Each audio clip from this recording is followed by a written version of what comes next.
नमस्कार विद्यार्थियों, कैसे हैं आप सब। आशा करता हूँ आप सब अच्छे होंगे। जो हमारी म्यूटेशन पर क्लासेस चल रही थी उसमें हमने जीन म्यूटेशन पर पढ़ रहे थे विस्तृत रूप से। तो किसी बंदे ने कमेंट किया था कि भाई साहब जो जीन म्यूटेशन होता है उसकी कुछ महत्वपूर्ण विशेषताएं होती है क्या। ऑफ कोर्स होती है भाई, आज उसी के बारे में आज अध्ययन करेंगे। और जो आपकी 12th की बुक है ना, उसमें जीन म्यूटेशन की मुख्य विशेषताएं और एक दिया हुआ है जीन उत्परिवर्तन को प्रभावित करने वाले कारक। इस बार मैं अनुमान लगा रहा हूँ कि अब की बार आगे जब परीक्षाएं होंगी तो इन दोनों में से एक टॉपिक है वो आवश्यक रूप से पूछा जाएगा, यानी कि जीन उत्परिवर्तन की या तो मुख्य विशेषताएं पूछ ले या फिर जीन उत्परिवर्तन को प्रभावित करने वाले कारक पूछ ले। तो दोनों को आप अलग अलग रूप से याद रखें। और 2 अंक में है वो 2022 की आपकी जो परीक्षा होगी सीनियर सेकेंडरी एग्ज़ाम बायोलॉजी का, तो उसमें 2 अंक का यह प्रश्न है वो मुख्य रूप से मेरे हिसाब से होगा। तो चलिए शुरू करते हैं। तो पहला है कि हम पढ़ लेते हैं मुख्य विशेषताएं या जीन उत्परिवर्तन की मुख्य विशेषताएं। जीन म्यूटेशन की मुख्य विशेषताओं की बात करें तो जो जीन म्यूटेशन होता है हमने पढ़ा था। जीन म्यूटेशन क्या होता है कि जब डीएनए रेप्लिकेशन के दौरान नाइट्रोजन क्षारकों की श्रृंखला में आदान प्रदान या प्रतिस्थापन के कारण उनकी स्थिति में परिवर्तन होता है तो परिणाम स्वरूप जीन उत्परिवर्तन होता है। वो तो परिभाषा की बात होगी और हम कई बार याद कर चुके हैं। मोटा मोटी बात करते हैं मुख्य विशेषताओं की, तो ए में लिख लेते हैं कि जो जीन उत्परिवर्तन होता है वो पूर्ण रूप से अनिश्चित होता है, यानी कि पूर्णतः अनिश्चित। अनिश्चित होने का क्या मतलब है? अनिश्चित यानी कि जो तय नहीं है, यानी कि यह कभी भी हो सकता है, कभी भी हो सकता है। जीन म्यूटेशन कभी भी हो सकता है। पूर्णतः अनिश्चित है, यानी कि तय नहीं है। और दूसरा है कि यह जो जीन उत्परिवर्तन है वो किसी भी गुणसूत्र पर हो सकता है, शरीर के किसी भी गुणसूत्र पर हो सकता है और गुणसूत्र पर जीन पाए जाते हैं। तो हम इस प्रकार भी लिख सकते हैं कि शरीर के किसी भी गुणसूत्र के जीन पर है वो जीन म्यूटेशन हो सकता है। और यह जो किसी भी गुणसूत्र पर होना, यानी कि कोई हम पूर्व अनुमान नहीं लगा सकते, यानी कि पहले से पता नहीं कर सकते कि शरीर के जो कौन से गुणसूत्र पर है वो जीन म्यूटेशन होगा। तो बिना पूर्व अनुमान नहीं लगाया जा सकता जीन उत्परिवर्तन का, यानी कि किसी भी गुणसूत्र पर हो सकता है। नेक्स्ट जो तीसरी विशेषता है वो यह है कि जो वर्तमान में जितने भी जीन हैं वो मूल जीनों के उत्परिवर्तित रूप है, यानी कि प्रारंभ में कोई जीन था जिसको मूल जीन बोला गया। तो जो मूल जीन है, ठीक है, उसमें आवश्यकता अनुसार उत्परिवर्तन होते गए और उत्परिवर्तन के कारण जो वर्तमान में जीन है वो बने, यानी कि क्रमशः उत्परिवर्तन के कारण जीन बनते गए। और जो वर्तमान में जीन है वो मूल जीनों के उत्परिवर्तित रूप है। आप इस प्रकार से याद रखें, जो वर्तमान में जीन है वो मूल जीनों के उत्परिवर्तित रूप ही है, ठीक है। और अब आप सोच रहे होंगे कि मूल जीन था उसने उत्परिवर्तन किया और जो वर्तमान में जो जीन है शरीर के वो है, तो क्या ऐसा भी हो सकता है कि जो वर्तमान के जीन है वो पुनः उत्परिवर्तन करके, यानी कि पुनः पहले जैसा बन सकते हैं क्या? ऑफ कोर्स बन सकते हैं मेरे भाई।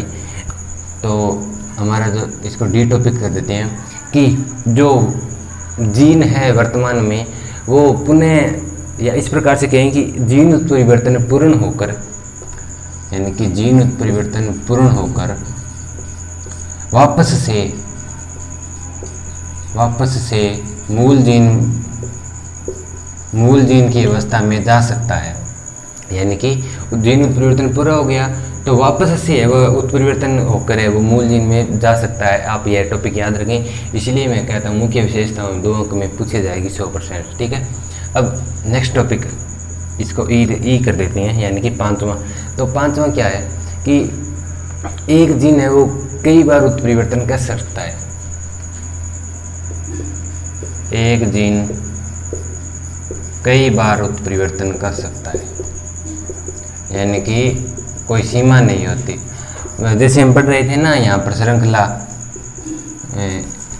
ATGAC GA, इस प्रकार से श्रृंखला चल रही थी, तो उसमें कहीं भी हो सकता है, कितनी भी बार हो सकता है। तो यही बात है कि एक जो जीन है वो कई बार उत्परिवर्तन कर सकता है। ठीक है, अब नेक्स्ट हम पहले भी पढ़ चुके हैं कि जो अप्रभावी उत्परिवर्तन होते हैं या जो अप्रभावी जीन उत्परिवर्तन होते हैं, अप्रभावी जो जीन उत्परिवर्तन होंगे वो केवल समयुग्मजीय अवस्था में अपने प्रभाव प्रकट करेंगे। केवल समयुग्मजीय अवस्था यानी कि विषमयुग्मजीय अवस्था में अपने प्रभाव प्रकट करने में सक्षम नहीं होते, परंतु जो प्रभावी जीन उत्परिवर्तन होते हैं वो दोनों अवस्थाओं में, समयुग्मजीय और विषमयुग्मजीय दोनों अवस्थाओं में अपने लक्षण प्रकट करने में सक्षम होते हैं, अपने आप को प्रकट करते हैं। तो जो प्रभावी जीन उत्परिवर्तन है वह ज़्यादा हानिकारक होता है। हानिकारक तो दोनों ही होते हैं, परंतु जो ज़्यादा हानिकारक है वो प्रभावी जीन उत्परिवर्तन होता है। ठीक है, तो ये कुछ महत्वपूर्ण विशेषताएं हमने जीन म्यूटेशन की पढ़ी है, आप एक बार रिवाइज कर लें।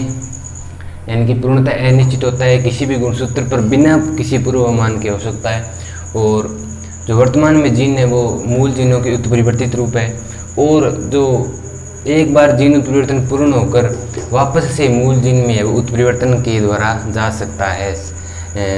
ठीक है, नेक्स्ट है कि एक जीन कई बार उत्परिवर्तन कर सकता है, और ये हमने बहुत बार पढ़ लिया है। प्रभावी केवल समयुग्मजीय अवस्था में प्रकट होंगे, और जो अप्रभावी जीन उत्परिवर्तन है वो दोनों अवस्थाओं में प्रकट होगा। ज़्यादा हानिकारक की बात करें तो जो प्रभावी जीन उत्परिवर्तन है वह अप्रभावी जीन उत्परिवर्तन की अपेक्षा ज़्यादा हानिकारक होता है। ठीक है, तो एक हम इसमें एक और ऐड कर सकते हैं जो आपकी बुक में दी गई है कि जो जीन म्यूटेशन होता है EF और G, तो जो जीन म्यूटेशन होता है उसके प्रभाव कोशिकाओं में अधिक समय तक रहते हैं। एक नॉर्मल सी एक विशेषता और याद कर लें कि जो जीन म्यूटेशन होता है वह कोशिकाओं में लंबे समय तक अपने प्रभाव प्रकट करता है। तो ये कुछ महत्वपूर्ण और वह मुख्य विशेषताएं जो 2022 की जो आपका एग्ज़ाम होगा उसमें पूछी जा सकती है। ठीक है, अब मैं इसको साफ करके लिख रहा हूँ, तो इतने में हम एक बार रिवाइज कर लें। पूर्णतः अनिश्चित बिना किसी पूर्वानुमान के एक जीन कई बार उत्परिवर्तन कर सकता है, और जो वर्तमान में जीन है वो मूल जीनों के उत्परिवर्तित रूप है, वगैरह वगैरह। ठीक है, तो और हमारा सेकंड टॉपिक है वो है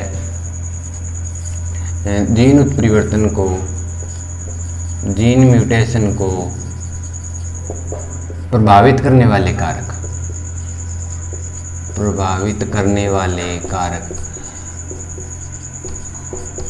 जब हम आगे पढ़ेंगे वाष्पोत्सर्जन, ठीक है, आगे जल अवशोषण, रसारोहण, वहाँ पर भी है वो उस क्रियाओं को प्रभावित करने वाले कारकों के बारे में बताया गया है। तो आप याद रखें कि जो प्रभावित करने वाले कारक है वो बहुत इम्पोर्टेंट है। आपके कुछ टॉपिक्स दिए गए हैं, कुछ जूलॉजी में, कुछ बॉटनी में, तो उनसे संबंधित कारक है वो बहुत बार पूछे जाते हैं। वाष्पोत्सर्जन का पूछा गया था हमारे टाइम 2020 की परीक्षा में। ठीक है, तो प्रभावित करने वाले कारकों की बात करते हैं। सबसे पहले परिभाषा की बात करते हैं, यानी कि जो उत्परिवर्तन को प्रभावित करते हैं उनको क्या कहा जाते हैं। तो वे भौतिक व रासायनिक, वे भौतिक जैविक भी होते हैं कुछ कारक, और रासायनिक कारक। वे भौतिक, जैविक व रासायनिक यानी कि फिजिकल, बायोलॉजिकल और केमिकल। तो इन ये जो तीन कारक होते हैं, इन तीनों प्रकृति के ही वो कारक होंगे, यानी कि वे भौतिक, जैविक या रासायनिक कारक जो उत्परिवर्तन का कारण बनते हैं या जिनकी उपस्थिति से उत्परिवर्तन होता है। समझिए आप मेरी बात को कि वे कारक जिनकी उपस्थिति से उत्परिवर्तन होता है उनको उत्परिवर्तजन, उत्परिवर्तजन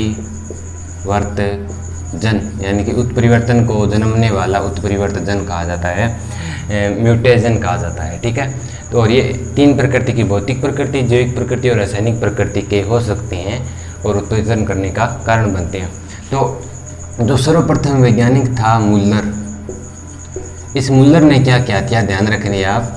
मुल्लर ने सन 1927 में एक्सरे की सहायता से, एक्सरे जो एक्स किरणें होती है उनकी सहायता से ड्रोसोफिला या फल मक्खी, ड्रोसोफिला या फल मक्खी पर अपने प्रयोग किए थे, यानी कि म्यूटेशन उत्पन्न किया था। मुल्लर ने 1927 में ड्रोसोफिला पर एक्सरे किरणों की सहायता से उत्परिवर्तन को प्रदर्शित किया था। तो सबसे पहले इसी वैज्ञानिक ने वो उत्परिवर्तन जन की खोज की थी। कौन सा था? एक्सरे, एक्स रेज या एक्स किरणें। वो एक्सरे नहीं है शरीर का, उसमें काम में ली जाती है एक्स किरणें, ठीक है। तो मुल्लर को है वो इस कारण सन 1946 में 1946 में नोबेल प्राइज़ दिया गया था, ठीक है। आप ये भी याद रख लें, नोबेल प्राइज़ 1946 में मुल्लर को दिया गया था एक्सरे किरणों के द्वारा ड्रोसोफिला पर म्यूटेशन कारक खोज करना, ठीक है। अब हम बात करते हैं कि ये जो अन्य कारक है वो कौन कौन से हो सकते हैं जो म्यूटेशन का कारण बनते हैं। तो म्यूटेशन के कारणों में या उत्परिवर्तन में जो एक होता है अपना न्यूट्रॉन व प्रोटॉन। ये है न्यूट्रॉन जिसको हमने स्मॉल n से और स्मॉल p से प्रोटॉन को दर्शाया है। तो न्यूट्रॉन व प्रोटॉन, इसके अलावा एथिल एल्कोहल,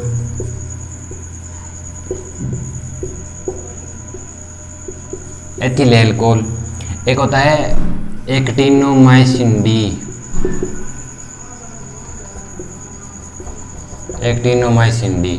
तो न्यूट्रॉन व प्रोटॉन, एथिल एल्कोहल और एक्टिनोमाइसिन डी। इसके अलावा होता है मस्टर्ड गैस, मस्टर्ड गैस, ठीक है। तो ये कुछ कारण हो गए, इनको आप करेंगे न्यूट्रॉन व proton, ethyl alcohol, actinomycin D, mustard gas, ये तीनों तो हो जाएंगे जैविक में। या जैविक में एक और आएगा, वो है रूबेला वायरस। वायरस आ गया तो नॉर्मल सी बात है, जैविक हो गया, जीव है। और न्यूट्रॉन व प्रोटॉन वो हो जाएंगे भौतिक में। इसके अलावा भौतिक में एक और आएगा, सॉरी ये तो केमिकल में हो जाएंगे, ये और ये केमिकल में। और एक आएगा तापमान, यानी कि तापमान में वृद्धि से उत्परिवर्तन की दर बढ़ती है। कई बार घुमाकर पूछ लिया जाता है कि तापमान का उत्परिवर्तन से क्या संबंध है, एक नंबर में पूछा जा सकता है। मैं लॉजिक लगा रहा हूँ यहाँ पर, तापमान का उत्परिवर्तन से क्या संबंध है, तो आप इस प्रकार से लिखेंगे, तापमान की दर बढ़ने से उत्परिवर्तन की दर भी बढ़ती है, ठीक है। और ये हो गया। इसके अलावा न्यूट्रॉन प्रोटॉन हो गया, ethyl alcohol, mustard gas, rubella virus, actinomycin D, तापमान। और जो भौतिक कारण है उनमें एक और आता है कि जो रेडियो एक्टिव पदार्थों से निकली हुई किरणें, यानी कि रेडियो एक्टिव पदार्थों से, ये जो टावर वगैरह होते हैं ना, जिनसे रेंज आती है, मोबाइल चलता है, एयरटेल, जियो, रिलायंस वगैरह वगैरह, वोडाफोन वी आई, तो ये जो रेडियो एक्टिव पदार्थ है उनसे उत्सर्जित होते हैं टावरों से। उनमें जो होती है एल्फा, बीटा और गामा किरणें, ये किरणें हैं वो म्यूटेशन का सबसे बड़ा कारण है। यानी कि रेडियो तरंगें, और रेडियो तरंगें जो अवरक्त प्रकृति की होती है, फिजिक्स का क्वेश्चन है कि रेडियो तरंगें कौन सी प्रकृति की होती हैं, अवरक्त प्रकृति की। तो रेडियो एक्टिव पदार्थों से निकली अवरक्त तरंगें और अल्फा, बीटा, गामा किरणें हैं वो उत्परिवर्तन का सबसे बड़ा कारण माना जाता है। पूछ लिया जाए कि उत्परिवर्तन का सबसे बड़ा कारण क्या है, या सबसे बड़ा या सबसे अधिक मात्रा में उत्परिवर्तन कौन सा है, तो अल्फा, बीटा, गामा किरणें जो रेडियो एक्टिव पदार्थों यानी कि टावरों से उत्सर्जित होती है। तो गाइस आज हमने देखा म्यूटेशन या मुख्यतः जीन म्यूटेशन की विशेषताएं और जीन म्यूटेशन को प्रभावित करने वाले कारक हमने पढ़ लिए हैं। कोई डाउट हो तो नीचे कमेंट कर देना, आपको भाई उसको ज़रूर पढ़ता है कमेंट को, आते ही कहाँ इतने कमेंट। खैर चलिए मिलता हूँ नेक्स्ट क्लास में, तब तक के लिए bye bye, take care and see you. पढ़ते रहिए बायोलॉजी। और हाँ, चैनल को सब्सक्राइब नहीं किया तो सब्सक्राइब ज़रूर से कर लेना, ताकि आपको आने वाली वीडियो का नोटिफिकेशन सबसे पहले मिले।